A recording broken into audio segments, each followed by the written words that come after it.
नमस्कार मंडळी, मी रोहिणी आणि आज बनवूया काळ्या घेवड्याची सुकी भाजी. तर यामध्ये 2 बटाटेसुद्धा वापरलेत बरं का. तर काळा घेवडा आहे ना 2-3 दिवस पडला होता, त्यामुळे त्याला अशी मोड आलेली आहेत. तर बटाटा आणि काळा घेवडा पाण्यामध्ये ठेवलेला आहे.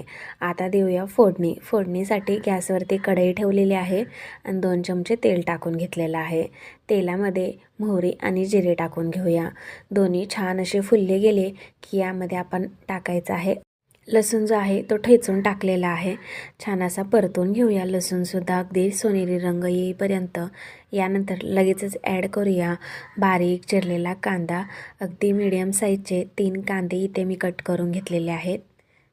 कांदा अगदी 2 ते 3 मिनिटभर परतून घेऊया. छान असा कलर चेंज झालेला आहे कांद्याचा. कांदा मस्त परतला गेलेला आहे.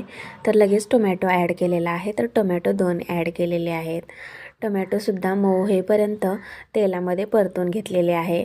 यानंतर जो घेवडा आहे ना काळा आणि बटाट्याचे जे काप करून घेतलेत ना ती यामध्ये सोडलेले आहेत. सर्व असं मिक्स करून घेऊया. त्यामध्ये हळद आणि तिखट टाकलेले आहे. मिक्स करून घेऊया आणि यामध्ये टाकायचं आहे शिजेल इतपत पाणी. अगदी थोडं फारच पाणी लागणार आहे. तर पाणी वाढवलेलं आहे आणि यामध्ये चवीनुसार मीठसुद्धा टाकून घेतलेलं आहे बरं का. पण त्याची क्लिप जी आहे ना ती माझ्याकडून मिस झाली, त्यामुळे इथे घेतली नाही आहे. तर त्यासाठी सॉरी. आणि झाकण ठेवून अगदी 5 ते 7 मिनिटामध्ये ही भाजी जी आहे ना ती वाफवून घेतलेली आहे, शिजवून घेतलेली आहे.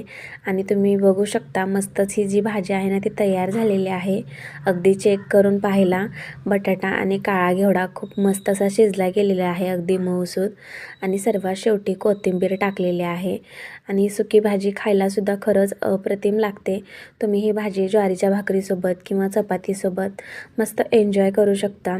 आणि डब्यासाठी सुद्धा अगदी परफेक्ट अशी ही भाजी आहे. तर एकदा नक्की ट्राय करा आणि कशी वाटली मला नक्की कमेंट्स करून सांगा. जर माझ्या रेसिपीज तुम्हाला आवडत असतील तर लाईक करा, शेअर करा आणि चॅनलला माझ्या मात्र नक्की सबस्क्राईब करा. भेटूया पुढच्या रेसिपीसोबत. तोपर्यंत धन्यवाद.